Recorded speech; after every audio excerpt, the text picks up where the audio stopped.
उत्तर प्रदेश में 69,000 शिक्षक भर्ती का मामला अब सुप्रीम कोर्ट पहुंच गया है। इस मामले में अनारक्षित वर्ग के 2 चयनित अभ्यर्थियों की तरफ से सुप्रीम कोर्ट में याचिका दी गई है। वहीं इसी मामले में एक याचिका सिलेक्टेड नहीं होने वाले अभ्यर्थी ने भी लगाई है। बता दें कि हाल ही में इस मामले की सुनवाई इलाहाबाद हाई कोर्ट लखनऊ पीठ में हुई थी। इस दौरान कोर्ट ने इन भर्तियों के आरक्षण नियमों का पालन नहीं होने पर प्रदेश सरकार की तरफ से जारी की गई चयनित सूची को रद्द करने के निर्देश दिए थे, जिसके बाद अब हाई कोर्ट के इस फैसले को सुप्रीम कोर्ट में चुनौती दी गई है। हालांकि सुप्रीम कोर्ट में आरक्षित वर्ग के अभ्यर्थियों ने पहले से ही कैविएट दाखिल कर रखा है। इलाहाबाद हाई कोर्ट लखनऊ पीठ में 69,000 शिक्षक भर्तियों के चयन सूची में आरक्षण की अनदेखी का आरोप लगाते हुए याचिका दाखिल की गई थी, जिस पर सुनवाई करते हुए हाई कोर्ट ने सरकार को चयन सूची निरस्त करने और 3 महीने के अंदर नई सूची जारी करने के भी आदेश दिए थे। हालांकि हाई कोर्ट के इस आदेश के बाद राज्य में आरक्षण को लेकर राजनीति भी शुरू हो गई और विपक्षी दलों ने प्रदेश सरकार पर सवाल भी खड़े कर दिए थे, जिस पर योगी सरकार ने बयान दिया था कि किसी भी अभ्यर्थी के साथ अन्याय नहीं होने देंगे। यूपी में 69,000 शिक्षक भर्ती को लेकर आरक्षित और अनारक्षित वर्ग के अभ्यर्थी आमने सामने आ गए हैं। इसकी बानगी 22 अगस्त को बेसिक शिक्षा निदेशालय पर देखने को मिली थी। यहाँ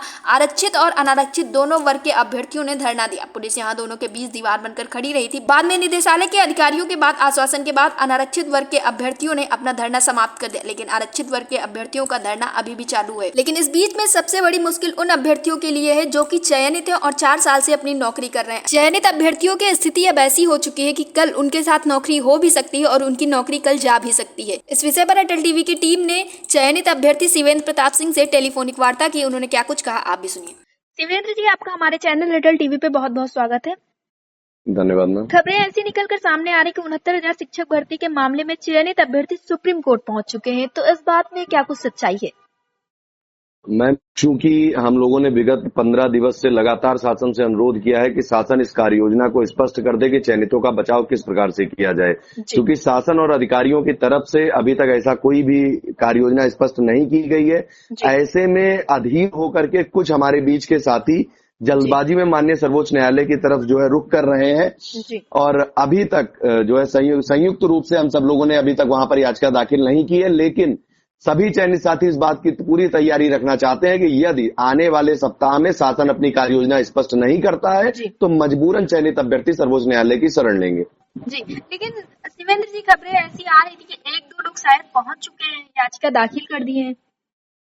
मैम, कुछ चयनित साथियों ने याचिका दाखिल की है, लेकिन याचिका में अभी होगा, उसके बाद याचिका लिस्ट होगी, तो सिर्फ याचिका दाखिल कर देने से ये क्लियर नहीं है कि याचिका फाइनलाइज हो गई है। तमाम सारे चयनित साथी हैं, 2-4 चयनित साथियों या 10-20 चयनित साथियों ने संभव है कि याचिका दाखिल कर दी हो, लेकिन एक बड़ा चयन समूह है जो ये चाहता है कि सरकार जल्द से जल्द ये स्पष्ट कर दे। हालांकि हम लोग की याचिका भी तैयार हो रही है और हमारी याचिका तैयार होती है, अगर ये स्पष्ट नहीं करेगा तो मजबूरन हम सर्वोच्च न्यायालय और उनसे गुहार कि वो हम समस्त चयनितों की सुरक्षा करें।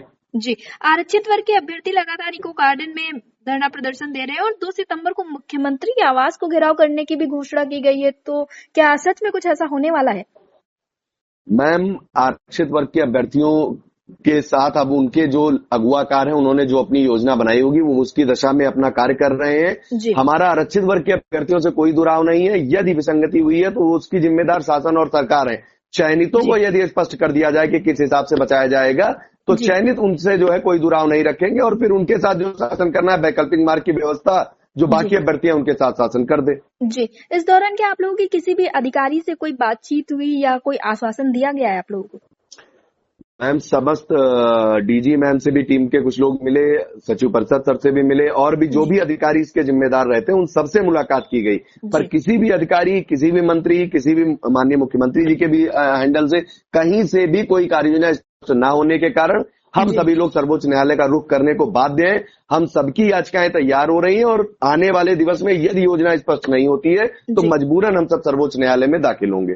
जी, ऐसा भी कहा गया था कि प्रदेश के मुखिया योगी आदित्यनाथ ने ये बात की, समायोजन की बात कही गई थी, तो इस पे जो अभ्यर्थियों का नहीं सिलेक्शन हुआ यानी कि जो नई भर्ती का इंतजार कर रहे थे वो इस पे नाराजगी जता रहे थे। उनका ये कहना है कि समायोजन नहीं होना चाहिए। मैम, जो नई शिक्षक भर्ती के अभ्यर्थी हैं उनको माननीय मुख्यमंत्री जी के साथ बैठ करके बात करना चाहिए। हमने समायोजन की बात नहीं करी है। हम ये कह रहे हैं जो चयनित शिक्षक हैं उनको कार्यरत रहने दिया जाए। जो बाकी अभ्यर्थी हैं जिनका यदि शासन चाहता है कि उन्हें भी नौकरी मिले तो उनके लिए तमाम वैकल्पिक व्यवस्था है। समायोजन एकमात्र विकल्प नहीं है, उसके अलावा सुपर न्यूमेरिक पोस्ट होती हैं, जो व्यक्ति जिनका चयन होता है उस पोस्ट पर, उनके जब कार्यकाल उनका समाप्त होता है उसी के साथ में उस पोस्ट की अहमियत भी खत्म हो जाती है, वो पोस्ट भी स्वतः समाप्त हो जाती है। तो शासन को तमाम सारे अधिकार प्राप्त हैं।